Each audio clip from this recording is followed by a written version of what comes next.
बाहेर कोसळणारा पाऊस, त्याबरोबर चहा आणि घावणे म्हणजे काही सुखच. पाऊस पडत असल्याने आम्ही घावणे करण्याचं ठरवलं. मग काय, पटकन पीठ मिक्स केली आणि एकीकडे चहा ठेवला. चहा आणि घावणे केले की मला माझ्या आजीची आठवण येते. चला तर सांगते मग माझ्या आणि आजीची गोष्ट.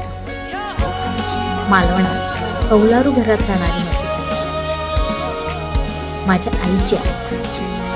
सकाळी सकाळी चुलीच्या शेजारी बसून घावणे करणारी माझी आजी मला अजूनही आठवते. थोडे वय झाले असले तरी जात्यावर पीठ बारीक करून घावणे बनवून नातवंडाचे ती लाड पुरवायची.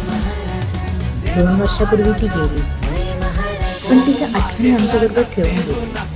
आईने आजीसारखं मला घावणे बनवायला तर येत नाही, पण जेव्हा केव्हा मी घावणे बनवले तिची आठवण